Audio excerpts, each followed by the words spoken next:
1, 2, test microphone on. Hello everybody, how's it going? Boom, there we go. Welcome to the podcast, welcome to politics, culture and some other shit.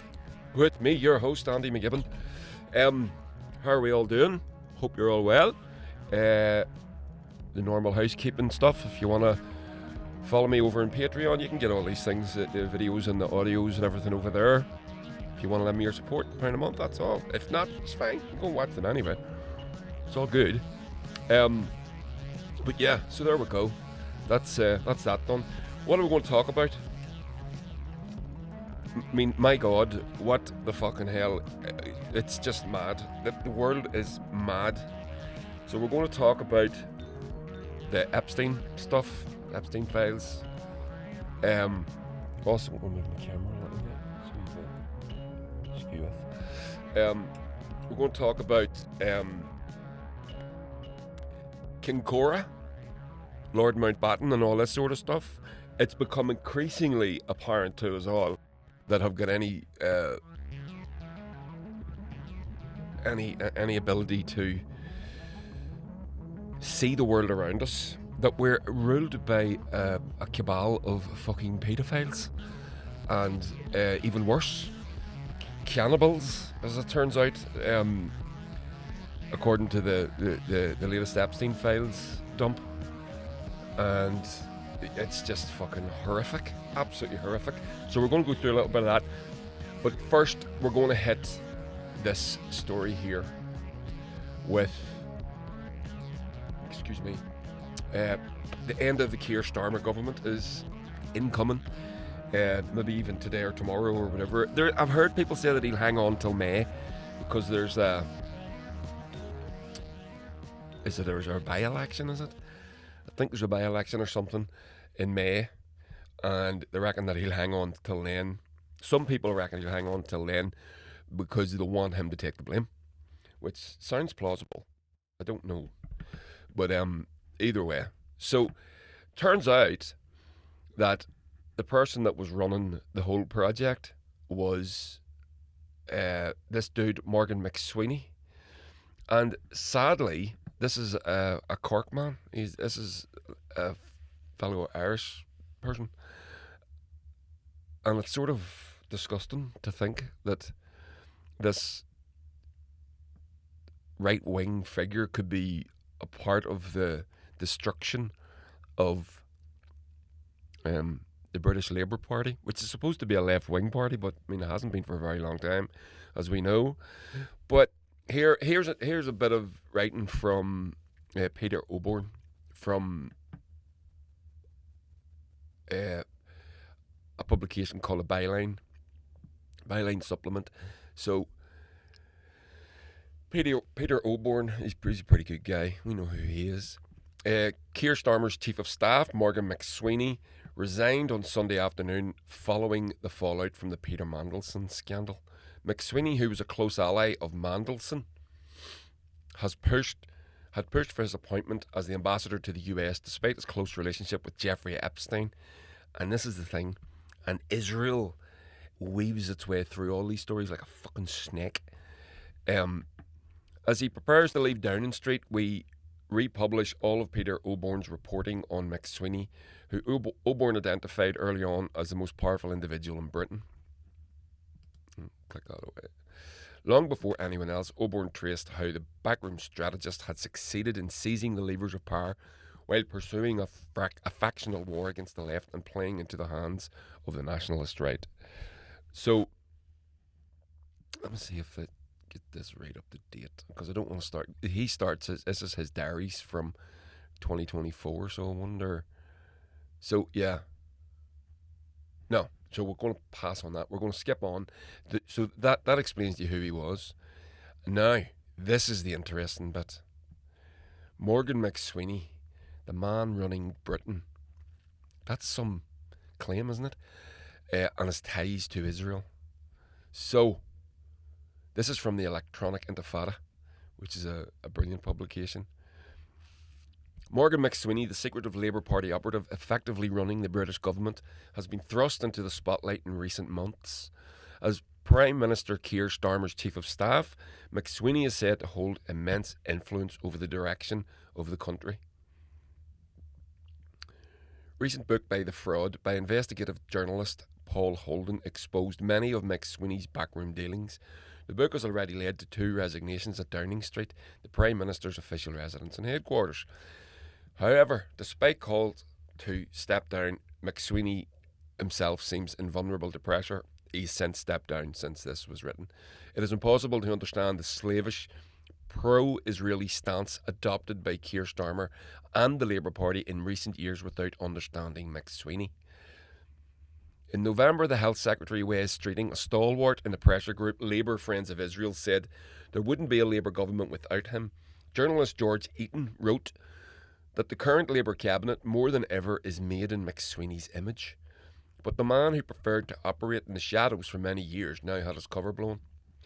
The mainstream media's focus has been on how he illegally hid donations to Labour Together while he was the director of that organisation, the one that was credited with propelling Keir Starmer into the leadership of the party, and also add to that the attacks on Jeremy Corbyn. That was the same organisation and the same McSweeney. And they had, as well as that, they also were responsible for the purging of the left. So whenever Jeremy Corbyn was in power, the Labour Party ballooned to a membership of 600,000 people. And obviously then the purge started, and that number now has basically collapsed, as has their popularity, as has the popularity of Keir Starmer, who's now 11% favourability rating in the opinion polls, the lowest, even lower than, oh God, what do you call your woman? She was Prime Minister for 40 days, Liz Truss. So, although he has been in charge of the Labour Party, I wouldn't say it has been a successful tenure. So, back to the article. Yet, most journalists have missed, either deliberately or negligently, the key thread of the McSweeney story, his historic relationship with pro-Israeli lobbyists, politicians and financiers. The story starts even before McSweeney joined Labour. As a teenager in 1994, he dropped out of university and went to stay in Sarid, a kibbutz, originally established on the stolen Palestinian land in 1926. It seems apparent that this was a formative experience for the young McSweeney, but little is written about his time in the north of the occupied historic Palestine. One exception to the rule is Patrick Maguire and Gabriel Pogron's account of Starmer's rise to power, Get In. In that book, the journalists from the London paper The Times report that in a factory built by Czech Jews at Sarid, 9 miles from Nazareth, the lazy teenager learned to work. He built saw cutters and grinding wheels. He returned to London not just with a tan, but with a work ethic. According to the Jerusalem Post, in that kibbutz and the surrounding Jezreel Valley, McSweeney would have become closely acquainted with the Hashomer Hatzair, a Zionist settler organisation founded in Austria-Hungary in 1913. Oh, okay. According to Israeli General Moshe Dayan in his infamous 1969 speech about depopulated Palestinian villages no longer existing due to Jewish colonization, Sarid arose as a place of the Hanifs. There is not one place built in this country that did not have a former Arab population. So who did McSweeney stay with during his Israeli sojourn? Who did he meet? While researching this article, a former Labour volunteer, Simon, contacted me and spoke on condition of anonymity. Simon claimed that McSweeney was deliberately inserted into the party and later became Keir Starmer's handler, presenting compromising material to keep him in line. So compromat, and as is the Israeli way, to be able to blackmail people, as we know. Starmer has arguably gone further than any previous Labour leader in punishing the extreme in pushing the extreme pro-Israeli narrative in the British political sphere, once announcing that he supports Zionism without qualification. And there on the screen is a picture of Peter Mandelson and Jeffrey Epstein blowing out the candles on a birthday cake by the looks of it. So to understand the danger of Starmer, we need to understand McSweeney. He joined the Labour Party in 1997 and in 2001 was set to work on Excalibur, a database established by influential Labour planner Peter Mandelson, who was in many ways the architect of Tony Blair's infamous New Labour project to remodel the party in the neoliberal image. According to a contemporary BBC News report, the Excalibur database rivaled MI5, Britain's domestic spy agency, and in the information it held on anybody, the information held on anybody and everybody, friend or foe, and the Mandelson headquarters became synonymous with spin doctory and control freakery. Remember those days? I do. McSweeney's relationship with his mentor would endure. He was reportedly very insistent on Mandelson's appointment as the British ambassador to the United States in 2024. McSweeney then tried to delay Mandelson's ultimate sacking in September 2025. Mandelson was eventually fired after revelations about his close relationship with convicted paedophile and suspected Israeli intelligence asset Jeffrey Epstein. Emails released by the US Congress show that Mandelson called Epstein my best pal, and that Epstein referred to Mandelson fondly as Petey. John McTiernan, an advisor to Tony Blair when he was Britain's Prime Minister, once praised McSweeney as the new Peter Mandelson. My God, what a fucking horrific title. And for those of you that don't know, I don't know if it mentions it in this article, Mandelson's nickname was the Prince of Darkness. That's what people used to call. And I'm not talking about like recently. I'm talking back in the fucking 90s. I remember hearing that. You know, that's what he was referred to. He was the spin doctor of the government at the time, controlling the government really. And you're kind of like, why would you appoint someone called the fucking Prince of Darkness to any role in your administration? It's just, and he'd already been sacked twice. I think this is his third sacking for inappropriate, not declaring money and things like that. You know, it's just unbelievable. Anyway, back to the article.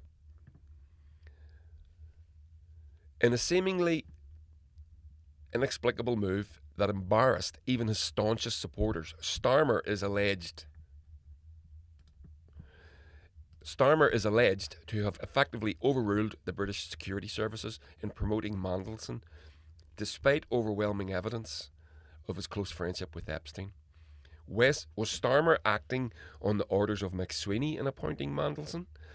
Is the subordinate actually the handler, as my whistleblower claims? And if so, who is McSweeney managing the Prime Minister on the behalf of? So, next paragraph is really lobbyists. McSweeney cut his political teeth campaigning for Steve Reid in the Lambeth local authority elections of 2006. Reid, now Starmer's housing minister, is a veteran supporter of Labour Friends of Israel. Isn't everybody in the government just fucking friends of Israel? An opaque lobby group which refuses to reveal its funders and has close links to the Israeli embassy in London, as previously reported by the Electronic Intifada. In 2020, Reid secretly met influential Israel lobby financier Trevor Chin and 5 other Israel lobbyists, giving the group a series of pledges and setting up a regular channel of communication. McSweeney's next political challenge came in London, East London, in between 2008-2010, when he worked on public relations for a right-wing pro-Israel lawmaker, Margaret Hodge. And we know how rabid she is. She was one that was shouting abuse at Jeremy Corbyn, calling him an anti-Semite in the House of Commons. And never got told off for it, helping her to retain the parliamentary seat for barking against a challenge from insurgent far-right British National Party. This campaign was bolstered by Hope Not Hate, a supposedly anti-racist group which in fact aids Zionism, Israel state ideology, and has shadowy ties to Britain's intelligence agencies. Previous employees of Hope Not Hate include Ruth Smeeth, a former lawmaker who's been active in the Labour Friends of Israel, Gemma Levine, a blogger for the Times of Israel, and Lyron Velman, a pro-Israeli activist and former policy officer for the Jewish Labour Movement, another lobby group. In 2024, Velman was forced to resign as a North London councillor under mysterious circumstances. Then last year, he pled guilty to a series of sex offences against a 13-year-old girl. Can you see where we're going here? It's all connected. And it's all leading to one fucking place. But then we're going to go to, I'm going to explain in a minute where they're trying to spin this.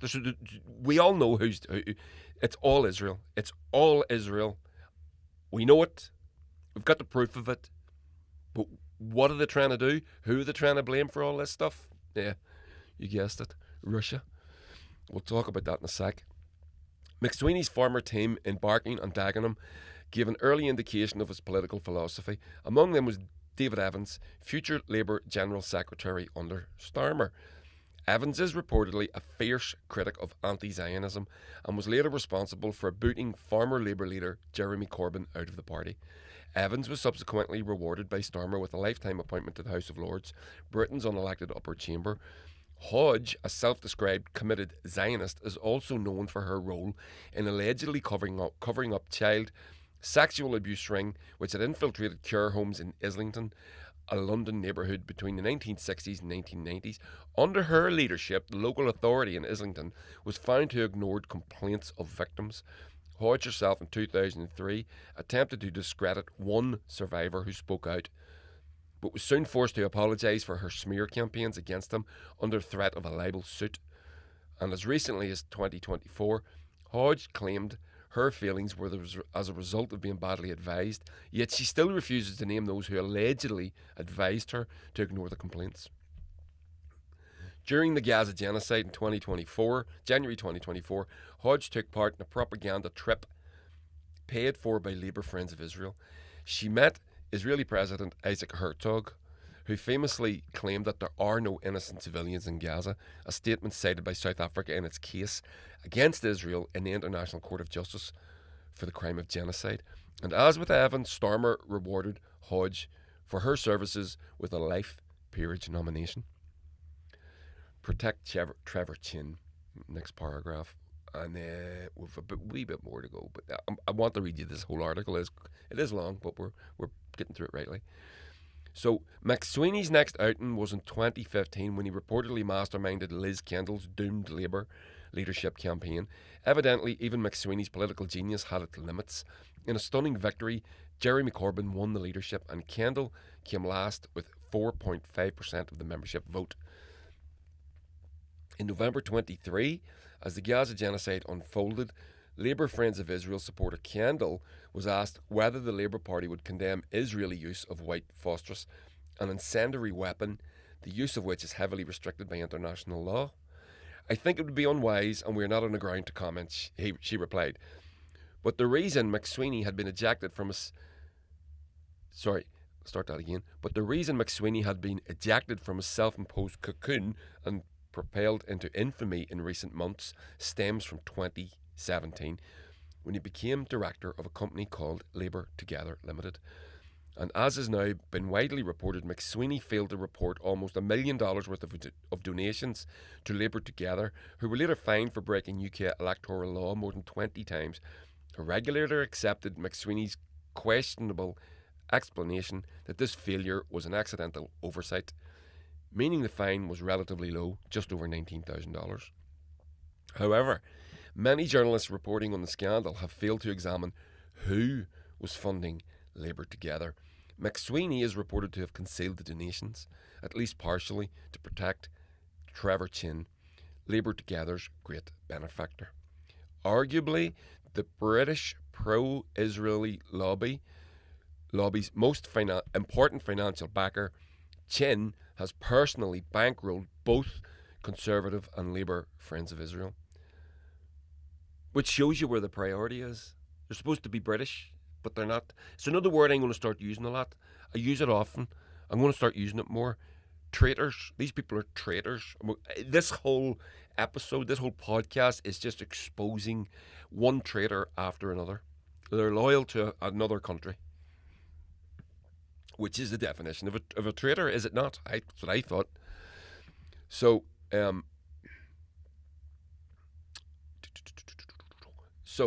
yeah, back to the article.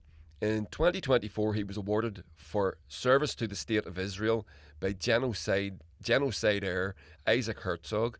Indeed, in 2013, Chin stated that he had spent his entire life working for Israel, so his loyalties are no secret. How after saying that are you allowed anywhere near the levers of power? How? I don't get it.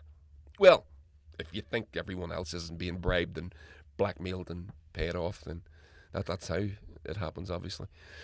Not only did Chin fund McSweeney's Labour Together organisation, but when McSweeney became the director of the organisation in 2017, Chin was already on board himself, as well as bankrolling the think tank, another thing that should be banned.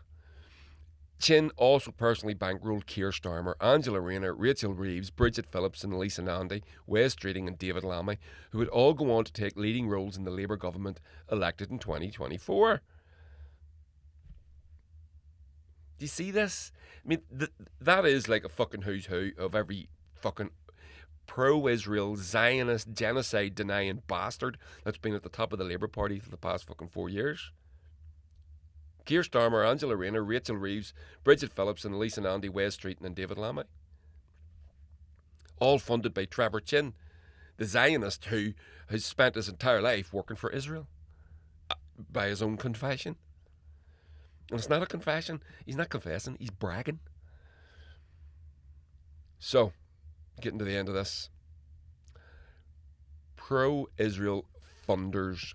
So, while McSweeney was ensuring his influence over Labour's candidate selection, Chin was gaining the ear of the future Prime Minister and Cabinet.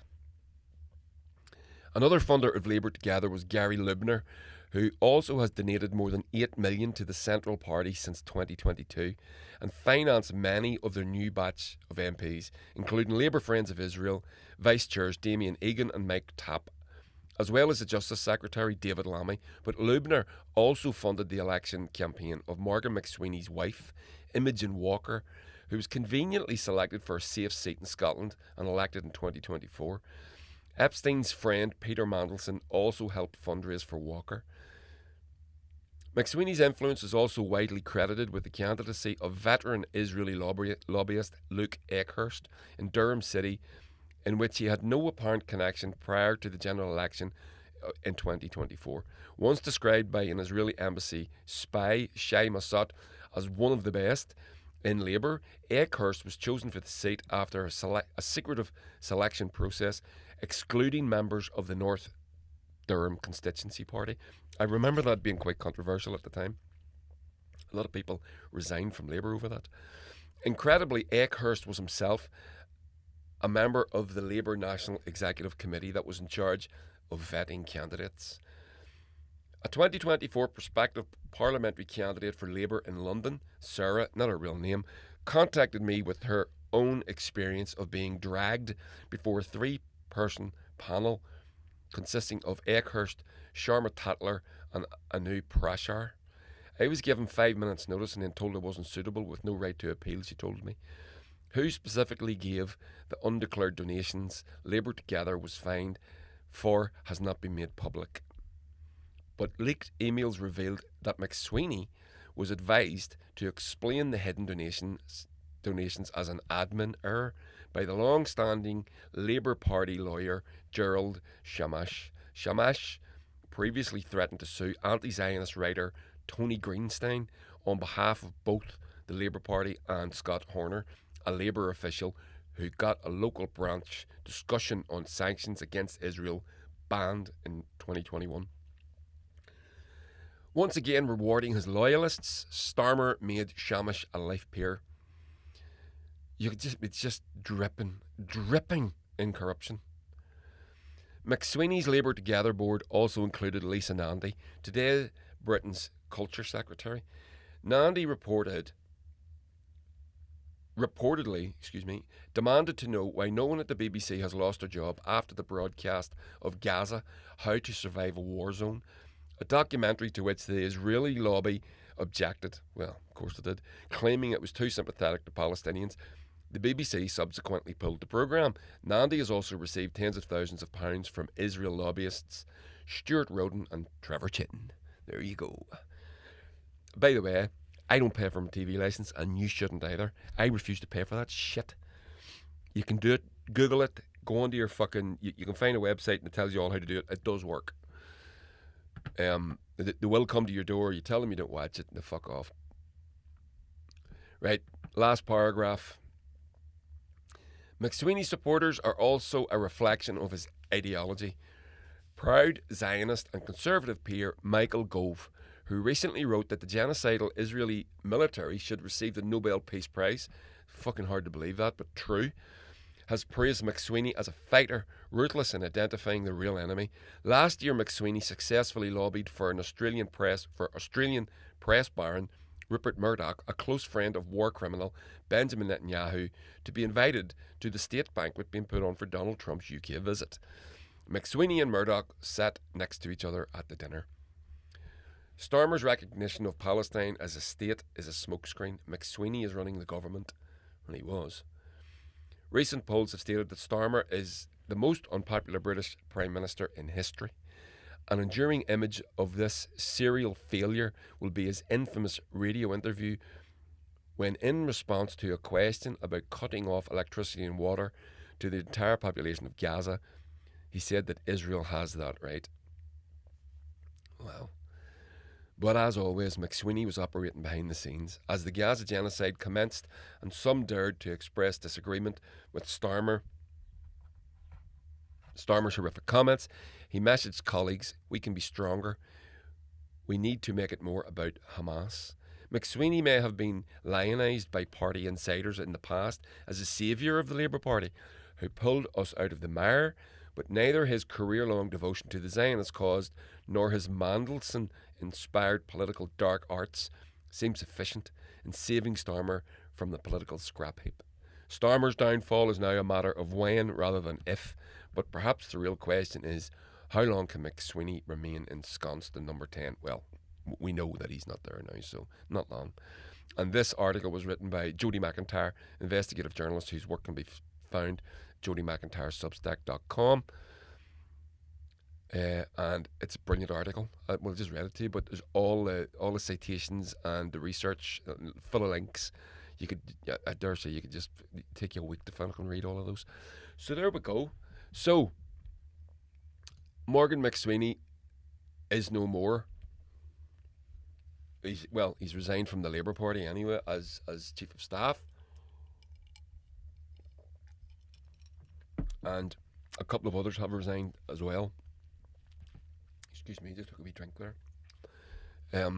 Yeah. What a bastard. These people are fucking animals. And this is the point. I want to skip a wee bit to the side, right? And then we're going to come back to the Epstein, Israel, all that shit, right? This article, although not directly connected, and this is an article from the Grey Zone. I'm not going to read all of it because it's another big long one, and well, that's actually not that bad. But we'll take a dig at it. It's written by Kit Klarenberg for the Grey Zone, another wonderful publication that you should follow. The Grey Zone, GRAYZONE. So the British journalist that runs the British UK wing of it is called Kit Klarenberg. Absolutely fantastic journalist. And it's also the American side of it is Aaron Maté and Max Blumenthal. So that's the level of journalists. These people are fucking uncorruptible and hated. And I'll just say this as well, talking about journalism, a part of the purge that McSweeney with the Labour Together project, a part of the purge that are people that were victims in the purge was all anybody that supported Jeremy Corbyn, including journalists and organisations. So there was an organisation that's still around called the Canary, and it was set up, basically to promote left-wing values within, mainstream British politics, and they were tortured. They were fucking tortured. They were nearly run out of business. They still exist, but don't have the same impact as they used to, as we know, because everyone's algorithmically repressed these days. So, yeah, it's it's absolutely horrible. So anyway, we skip forward. We're going backwards to go forward. So in Ireland, Kinkora, and this is all to do with Lord Mountbatten, the favourite uncle of Andrew Mountbatten Windsor, which is his full name. Prince Andrew, the former Prince Andrew, who's been stripped of his royal titles in disgrace because of his friendship with Jeffrey Epstein and what it appears to everybody his enthusiastic taking part in the raping of children and young women and sex trafficking people. That's another thing as well. If you listen to podcasts or on YouTube videos and people talk about this, they use all this code language like say PDF files and graping instead of rape. It's like grape, and that's because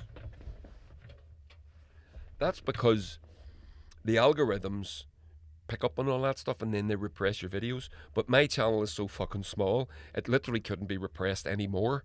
I have absolutely no footprint on Twitter or anything like that. I even tried to, at one time, get the blue check and everything, and they squashed that as well. I did get the blue check, but nothing, it didn't change much. So you'll notice that the bigger channels will use code words. I'm going to play you a little video in a minute, and the commentator does that.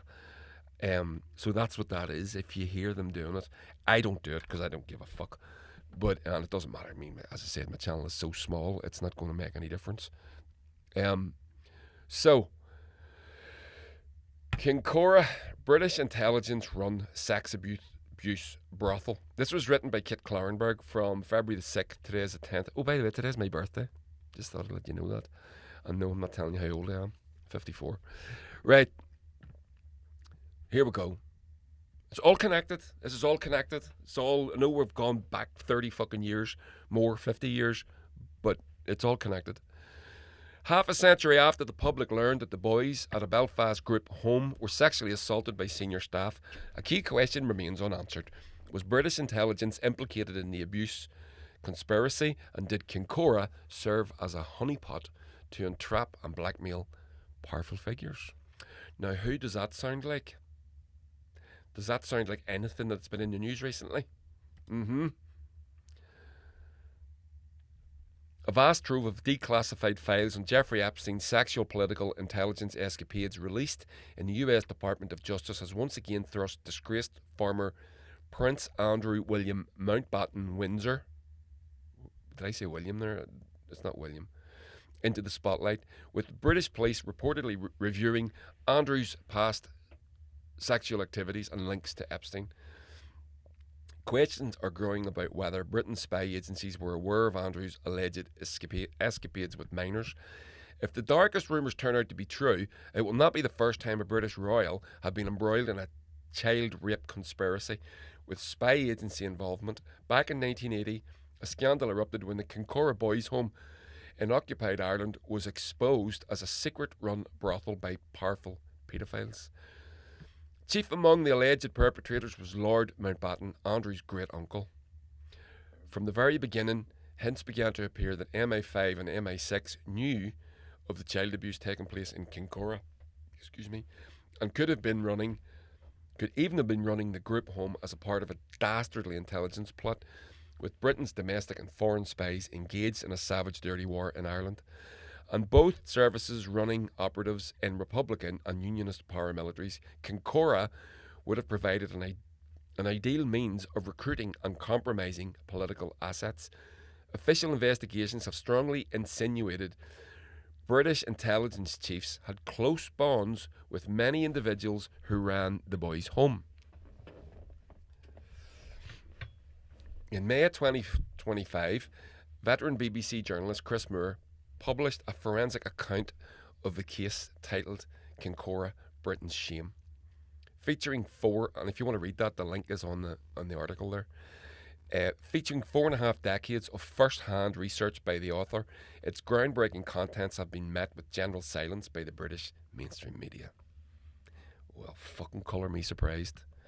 In the book, Moore argues persuasively that the boys' home was just one component of a more extensive child abuse network extending across British-occupied Ireland and beyond, in which London's spying apparatus was not only aware but likely complicit. In 2023, Moore met personally with Kinkora victim Arthur Smith in Australia. Smith's stay at the home was brief, but the horrors he endured there left him scarred forever. Having interviewed a number of Kinkora survivors, I found Arthur's story familiar. Sent to the boys' home by a Belfast divorce court judge aged 11, he was continually preyed upon by paedophiles who ran it and intimidated into silence. Moore told the Grey Zone Arthur was also brutally abused repeatedly by a man he only knew as Dickie, who raped him while bending him over a desk. In August 1979, 2 years after Smith escaped Kinkora, he learned of the true identity of Dickie was none other than Lord Francis Albert Victor Nicholas Mountbatten, a member of the royal family and Queen Elizabeth II's cousin. Mountbatten had just been murdered in an apparent IRA bombing attack on his fishing boat off the coast of Ireland. Though the British government appears to remain committed to concealing his crimes from the public, Mountbatten's paedophilia was common knowledge among both British and US intelligence for decades. This man is fucking worshipped by royalists. I see it on Twitter all the time, going on about what a great guy he was. And then, obviously, on the comments under it, it's just Irishmen going, you know he was a fucking paedophile, right? And then, because they're so down the rabbit hole, they don't believe it. As early as World War II, the FBI had identified Mountbatten as a homosexual with a perversion for young boys. A bureau file detailing this was later identified by historian Andrew Lowney.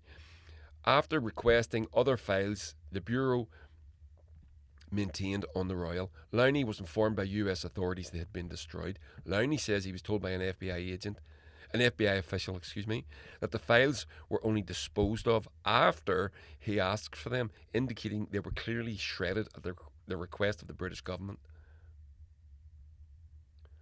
I'm just going to continue reading this. It's actually fascinating, isn't it? So, there we go. Kinkora conspiracy begins to unravel. Within months of Kinkora's opening in 1958, boys at the facility began coming forward to inform the adults around them that they were being routinely sexually abused. The boys' home was repeatedly visited by the police throughout the decades that followed in response to reports of rape and other mistreatments. Despite repeated investigations, time and time again, complaints were ultimately dismissed by the police.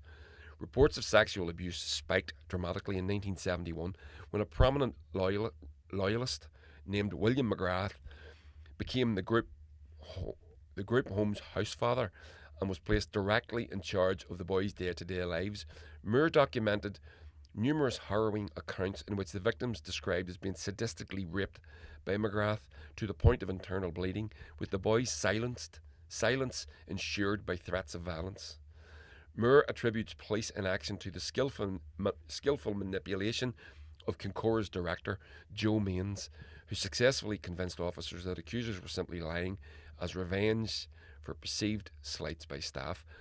An extremely well-networked figure in British-occupied Ireland with deep links to prominent unionist politicians and Protestant paramilitary groups, McGrath enjoyed virtual impunity. He also headed Tara, an armed Masonic loyalist faction covertly run by the British Army, which effectively functioned as an intelligence operation.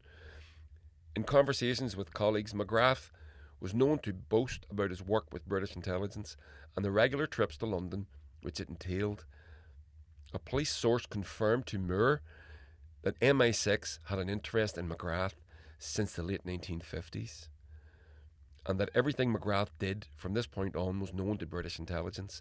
Small wonder campaigners firmly believed Kinkora was exploited to compromise and control unionists who committed paedophilic offences at the home. The horrifying abuse at Kinkora finally surfaced in January 1980 when the Irish Times published an explosive report that triggered a police investigation, which was led by veteran detective named George Caskey. According to Moore, it took Caskey just 3 days that Kinkora's leadership were likely guilty. Within weeks, Caskey's team had identified dozens of victims of McGrath and others at Kinkora, who each gave detailed statements about the abuse they had suffered there. Based on their testimony, Mains, McGrath and fellow high-ranking staffer Raymond Semple were suspended from the group and arrested a month later. Curiously, Mains and Semple readily admitted their offences to the police, but McGrath aggressively protested his innocence, resisting interrogation with such skill that investigating officers believed he had rehearsed for their questioning in advance. He made a number of bizarre, cryptic comments. For one, McGrath declared that he was a victim of political intrigue and the accusations against him were bogusly cooked up by the pro-British Ulster Volunteer Force paramilitary faction, among other people out to destroy me, he said. He refused to elaborate on who they were or why he believed he was being maliciously targeted in this manner. McGrath furthermore promised other stories, and a rebuttal to these allegations would come out in court, but again declined to expand any further. In 1981, Mains, McGrath and Semple and 3 other individuals found to have abused young boys at 2 other state-run group homes in occupied Ireland finally stood trial. McGrath was the only defendant to plead not guilty. Present in court at the time, Moore recalls widespread anticipation of McGrath's testimony would open a Pandora's box, laying bare the full truth about Kinkora and exposing an uncomfortable, some might say, unholy alliance between the British government and unionism, and perhaps even details of a secret MI5 operation. However, at the last minute, McGrath's lawyer made a shock announcement. His client had changed his plea to guilty. McGrath's volte face, I don't know what that means, elicited volte face, must mean his guilty plea, excuse me. McGrath's volte face elicited a ripple of exasperated sighs across the courtroom, where over 30 Kinkora victims had gathered, preparing to testify. Though all 6 men were convicted of sexual abuse of boys across 3 Belfast children's homes, the relatively light sentences drew outrage, and in the end, Mains was jailed for 6 years, while Semple received 5 and McGrath just 4. Right, I'm going to skip to the end, because whitewash inquiry implicates MI6 chief in Kinkora. As a part of its probe, the HIA ordered searches of documents and records held by MI5, MI6, GCHQ and the Metropolitan Police on allegations of child sex abuse by public figures and servants. In response, MI5 released files listing 10 powerful individuals, including diplomats, government ministers and lawmakers, who Britain's domestic spying agency had evidence to suggest may have been involved in paedophilic abuse. Chief among them was veteran spy and dark arts specialist Maurice Oldfield, who oversaw MI6 operations in occupied Ireland throughout the 1970s, first as its deputy, then chief. Shortly before his April 1981 death, Oldfield was outed as gay, which precluded him from serving with the agency under contemporary recruitment rules. Resultantly, MI5 conducted a lengthy investigation to determine whether Oldfield's sexual proclivities posed a risk to national security by making him vulnerable to blackmail or other pressure. Over the course of many interviews, he provided information about homosexual encounters with male domestic staff, referred to as houseboys, while serving in the Middle East, in the 1940s, hotel stewards in Asia in the 1950s. Media reporting prior to Oldfield's death suggested he was a compulsive user of rent boys and young down and outs, which was well known to his security detail. However, the HIA reportedly exonerated Oldfield of any wrongdoing, despite receiving bombshell evidence implicating him in the horrendous paedophilic acts perpetrated at Kinkora. Unbelievably, its report concluded there is insufficient information in the records to deduce whether the term houseboys was simply used to describe domestic staff or to denote youth, leaving ambiguity over the ages of the other parties. This is despite an anonymous MI6 officer later telling the inquiry the agency possessed 4 separate ring binders documenting Oldfield's relationship with Kinkora, his friendship with its chief, Joe Means, and the potential personal connection to alleged crimes at the boys' home.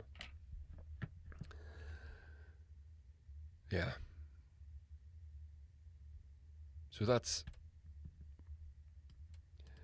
The British state has illegally spied on people trying to expose the truth in Northern Ireland for many years in what they call a defensive operation. Senior local police chiefs have admitted surveillance tactics were deployed against 320 journalists and 500 lawyers over a decade, including me. Moore, the guy that wrote the book, concluded, my telephone was monitored due to probing government-funded loyalist killers. Like many police officers who've looked into these matters, I'm all too aware how authorities frustrate criminal investigations. So, again, absolutely fucking disgusting, beyond vile, and this is what these people do. As I said at the start, we are ruled. Can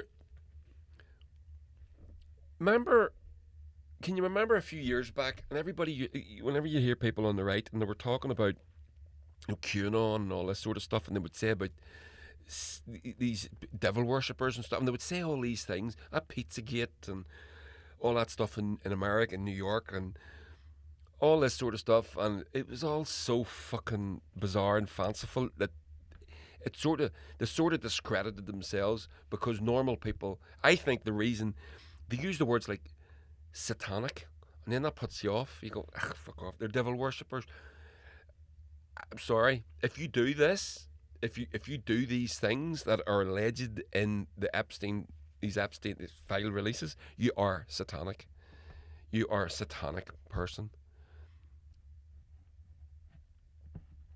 And that's what this Kinkora obviously is as well. So the Israelis are running Epstein.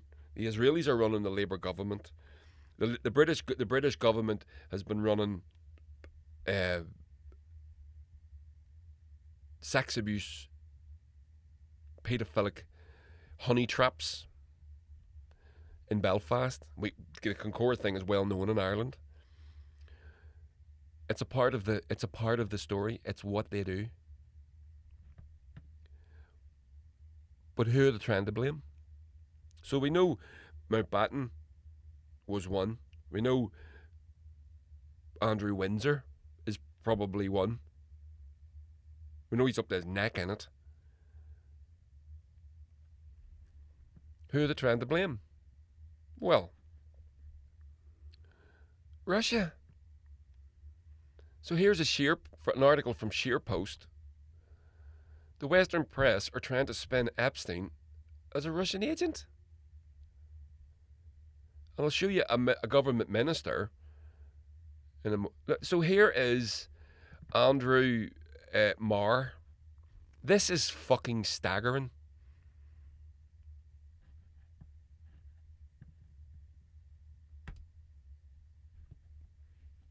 Oh, this opens up a link. Oh, okay, all right, that's fine. So, even more important.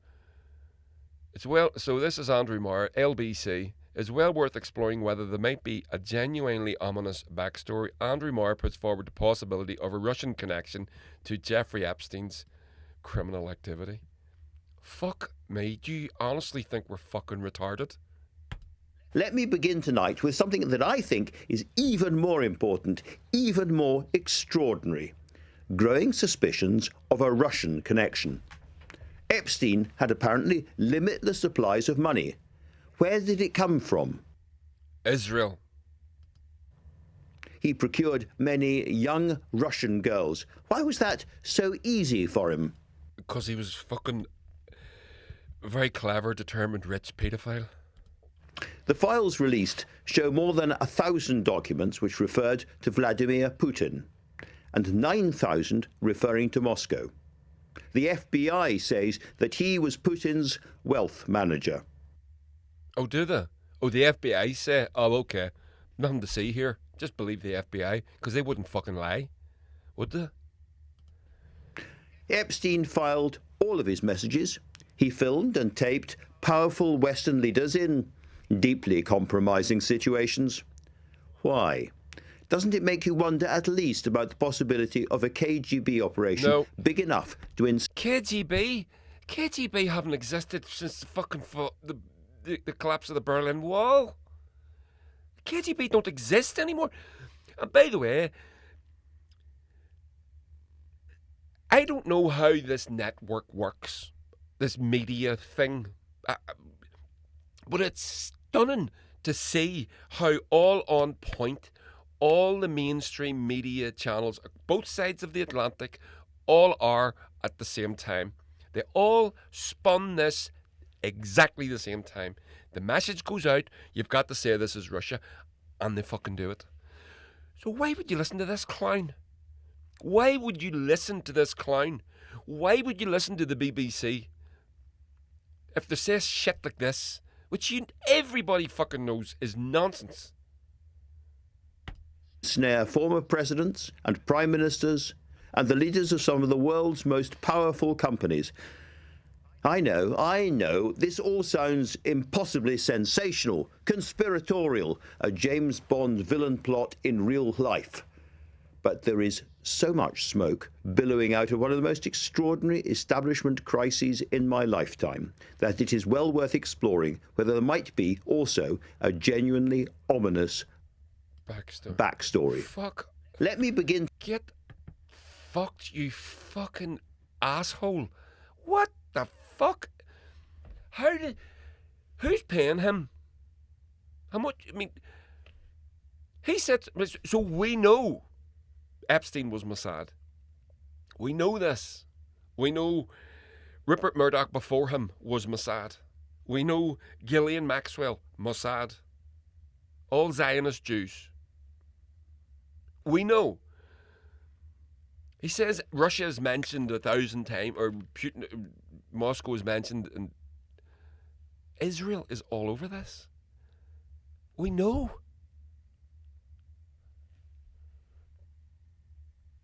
Every fucking politician, both sides of the Atlantic, is being blackmailed or paid to be pro-Israel. We know this. So here's here.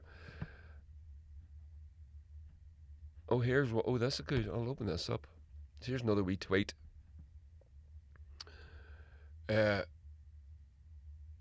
So the guy says, at least the New York Post didn't turn off the comments to this hilarious IDF dump. Israel has a credibility problem that can't be solved by redirecting at body Putin. Everything Israel connected Epstein or genocide is a depraved human darkness, and people know it. So here's...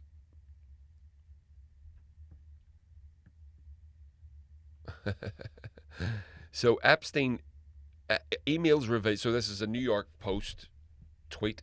Emails reveal new theory about Jeffrey Epstein, who might really be working for, and obviously says Russia. But the comments. So let's see. Adam says Epstein was Jewish. Ghislaine was Jewish. Ghislaine. I'll keep calling her Ghislaine because that's apparently the way you pronounce it. But I prefer Ghislaine because it's a bit more suitable. Ghislaine's father was an Israeli spy, just as I said a moment ago. Epstein's financiers were Jewish. His lawyer was Jewish. Most of his friends were Jewish. His closest political friendship was with Israel's Prime Minister, Ehud Barak. Must be Russia. This is pathetic. Zionist-owned and controlled rag is really trying to pin it on Russia to save Israel. And it's just beyond belief. Are you really trying this? You really going to do this? Epstein documents have been confirming for months that he was clearly and undeniably an Israeli intelligence operative, which the latest round of releases have strongly reinforced. So naturally, the Western media are running with the story that Epstein worked for Vladimir Putin. A new Daily Mail article headlined Epstein's sex empire was a KGB honey trap. By the way, that article, wonder will this open up will it bypass the paywall? Oh fuck, they don't have it under a paywall. I've read this article if you want to go and check it out. Nowhere in it is any evidence where it actually says somewhere in it. It says in the actual article, this is all just speculation and we've got no proof of this. In the article, where they're saying, is that... So, a new Daily Mail article is headlined, Epstein's sex empire was a KGB honey trap. Paedophile financier had multiple talks with Putin after conviction, with Russian girls flown in to harvest compromat on world-famous figures.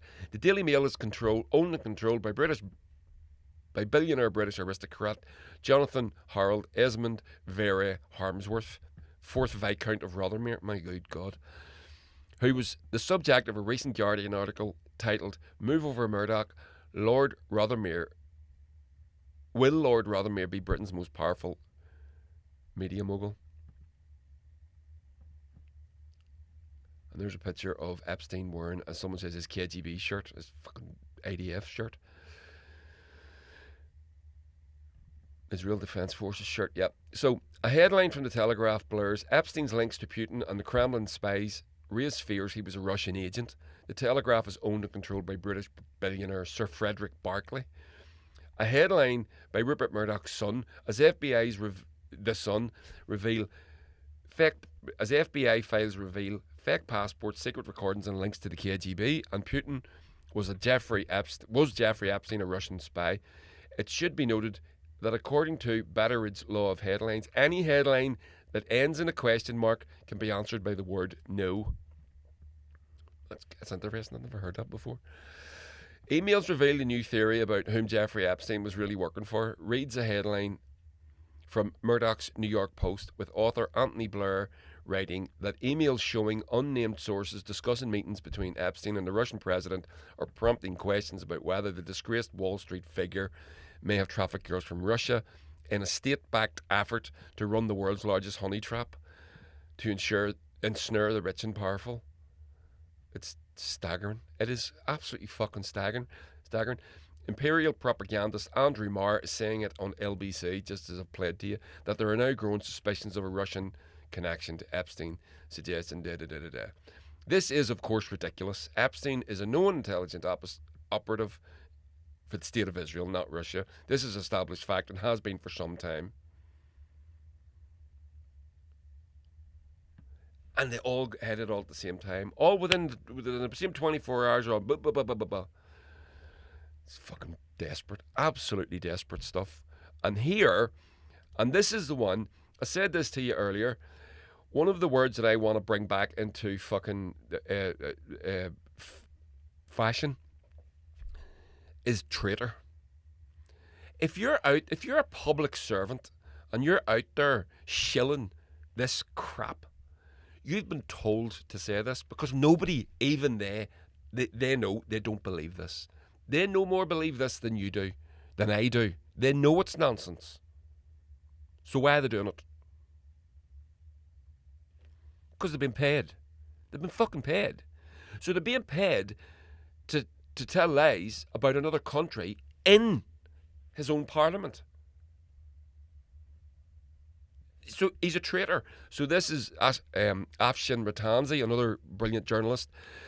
Meanwhile, in Clown Britain, despite the evidence screaming in everyone's faces that Jeffrey Epstein was an Israeli intelligence asset, a British MP tells Charisma Vacuum and UK Prime Minister Keir Starmer that Epstein may have been spying for Vladimir Putin. On next week's likely parliamentary committee schedule, examining evidence that Vladimir Putin may have been behind the extinction of the dinosaurs. So let's listen to this nonsense. The Polish government think Epstein may have been spying for Vladimir Putin.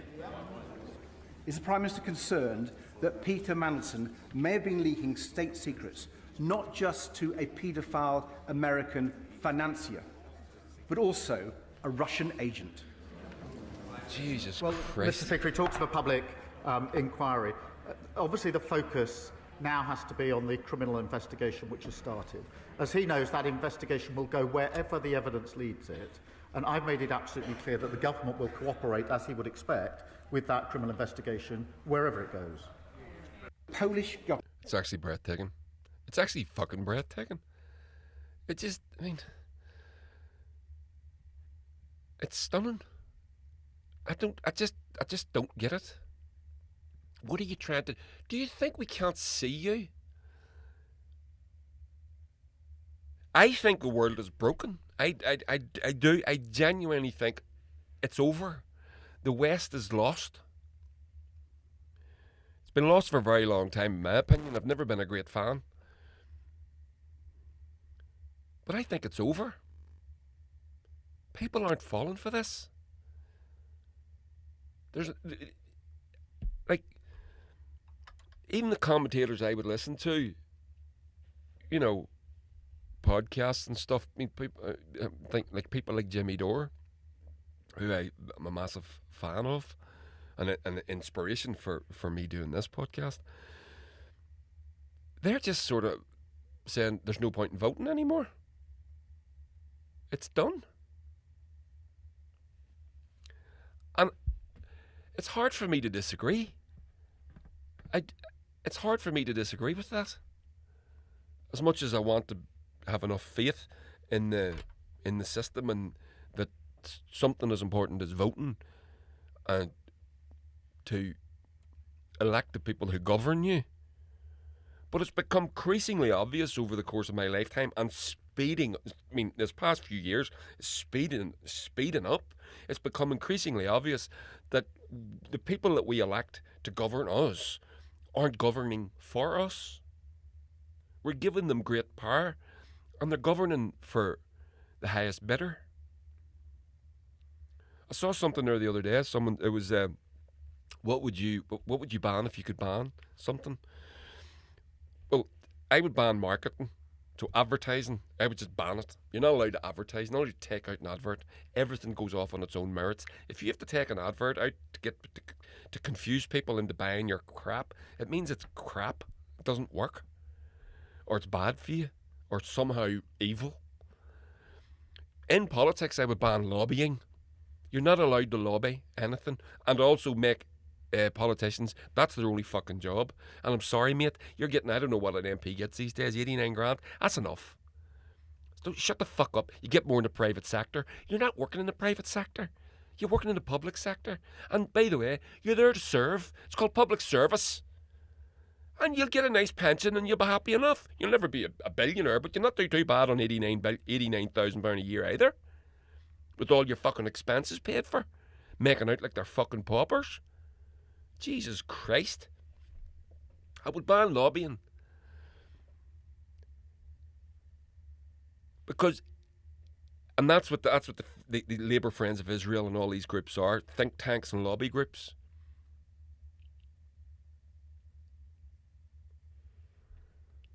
Because they've got control of our system. All over the world. Ireland, England, America, Germany, France. All of these people are evil at worst, fucking stupid at best. The best thing you can say about them is they're stupid. I've watched over the course of the past few years since along with yourselves, of course. Germany's economy is fucked. Because America blew up the Nord Stream 2 pipeline in which Russia was providing a cheap, reliable source of natural gas, which was being used to fuel the German industry base. America blew that up, blamed it on Russia. The Germans went along with it. And now their economy's fucked. And Germany is the heartbeat of Europe. Germany goes, Europe will go. And Merz is still, Chancellor Merz is still out there blaming Russia, doing this Russia shit. for everything. Everything's Russia, Russia, Russia, Russia. But people aren't falling for it. Everybody knows it's nonsense.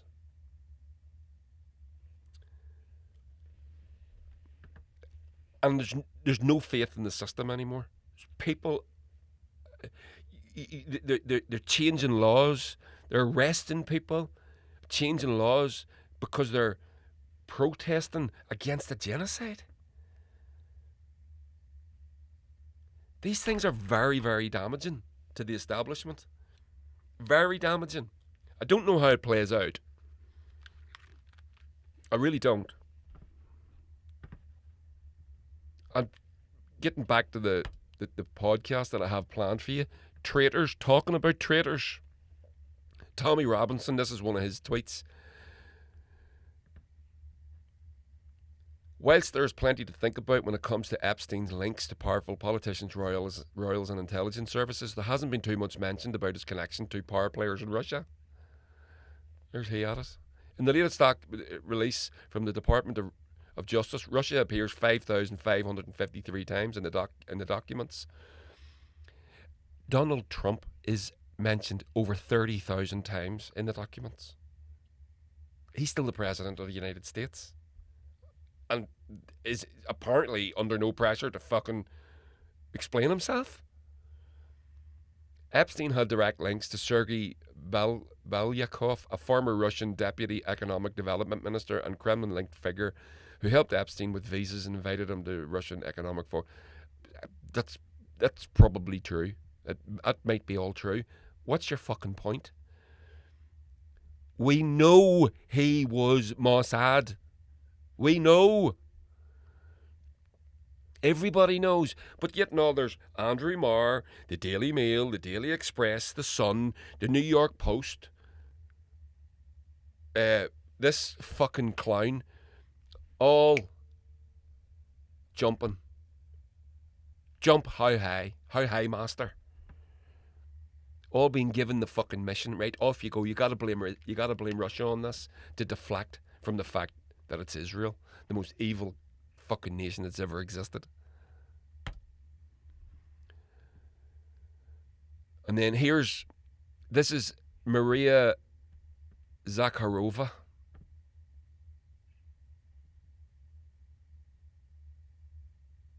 Now, I don't know who she is.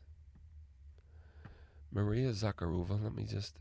Director of the Department of Information and Press at the Russian Ministry of Foreign Affairs, so she's a Russian politician. I'm reading the Epstein files every day, and now this is where you start to...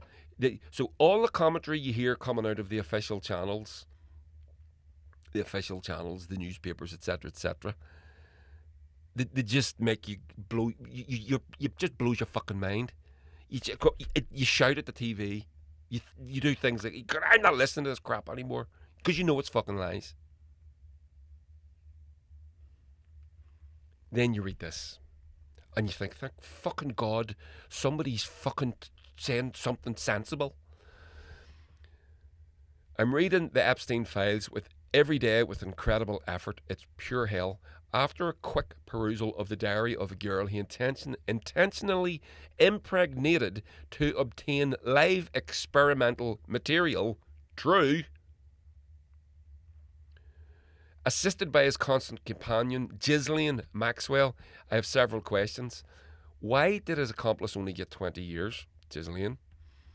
Why wasn't an international investigation launched, giving international trafficking of children? Britain, Poland, Lithuania and other countries have now announced they are launching their own investigations into human trafficking.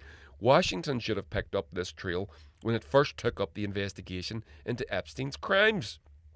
It should have alerted Interpol and Europol. Alarm bells should have been ringing given the scale of this hell. Why haven't the criminal cases been opened against the Briton Andrew Windsor, formerly known as the Prince, who paid off his victims only to have her recently found dead? Right? It is now becoming clear, from the Kennedy assassination to the Nord Stream 2 bombings, nothing is being investigated in the West, just like the Epstein case, which implicates global elites. It's ironic that their crimes and criminal intentions are now captured in photographs and video footage, and yet it's not all that clear. Boom.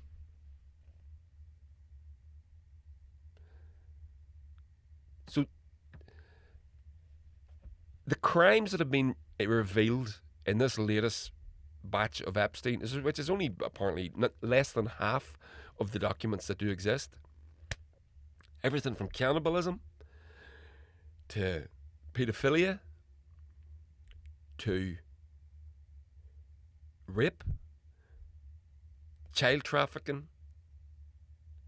sex, just general sex trafficking, murder, blackmail, financial crimes. Everything is in this. Everything. The cannibalism, but that bit there at the start, he got her deliberately, deliberately impregnated a girl in order to obtain live experimental material. This what goes back to all that shit about the Pizzagate stuff, the Hillary Clinton, all that era, that the right wing and the QAnon conspiracy theorists were all conspiracy theorists. Turns out that what's the difference between a conspiracy theory and the truth? 10 years. I'm not speeding up too. It's fucking 10 minutes these days. All that stuff in those so-called conspiracy theorists was about these rich elites, eating babies and all these, all that sort of stuff. Turns out it was all fucking true. They weren't eating them. They were fucking drinking them. They take stuff out of a fetus and inject it into themselves, and then on the promise that they're going to have it, look younger or something like that. That's what that was. I mean, there's talk about a young girl being thrown off a boat that was owned by Trump into a lake, a baby killed. There's no investigation, and that's what she's saying.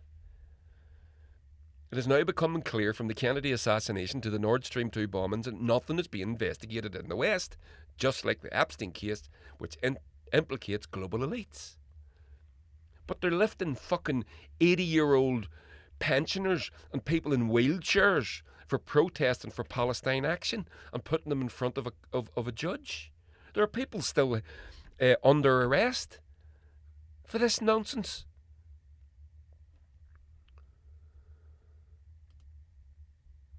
And then here's another interesting tweet.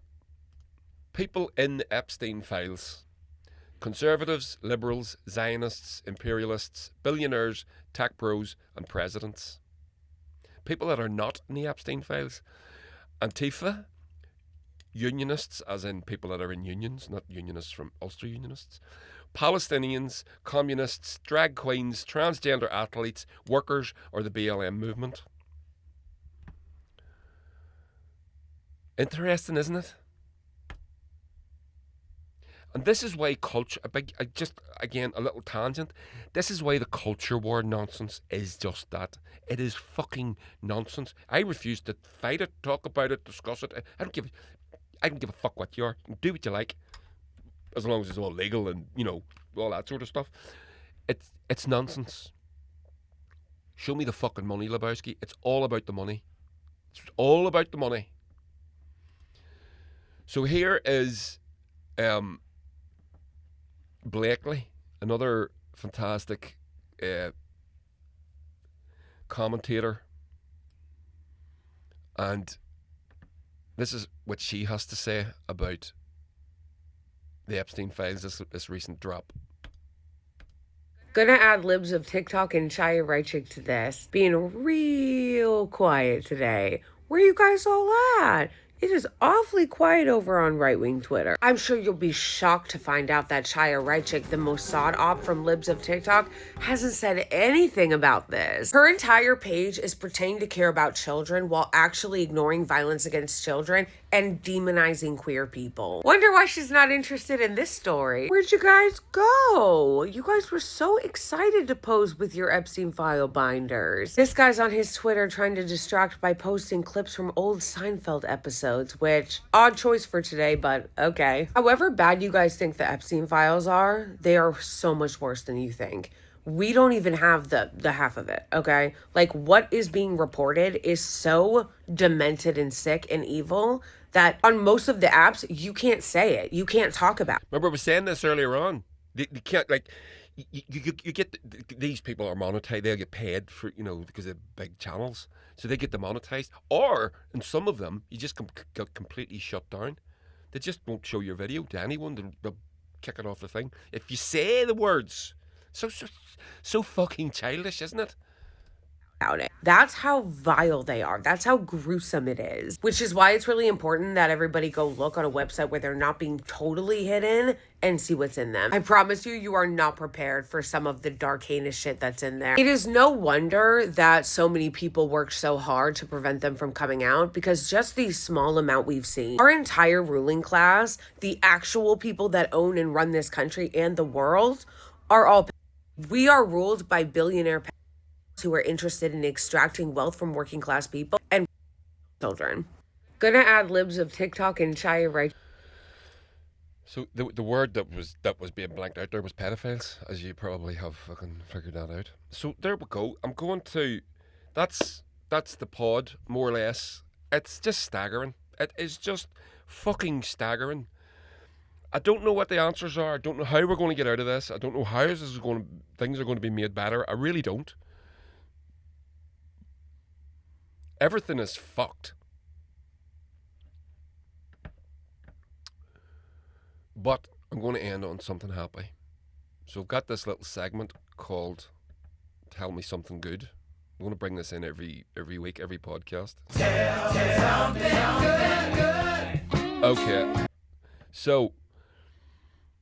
This is the Tell Me Something Good. Did that work? Tell me something good. Yep. Tell me something good. That was my first crush, by the way, was Shaka Khan. But anyway. Apparently you could play a bit of music. It's only a wee second or two you can do that. So I'm hoping to get away with that. So to tell me something good, as you know, the Winter Olympics are on right now. And this is the Israelis entering the stadium. The entire stadium at the Winter Olympics is booing Israel's team. I'm surprised they even let these demons compete. Shame on the Olympics. Aye, that's fucking well true. There it is.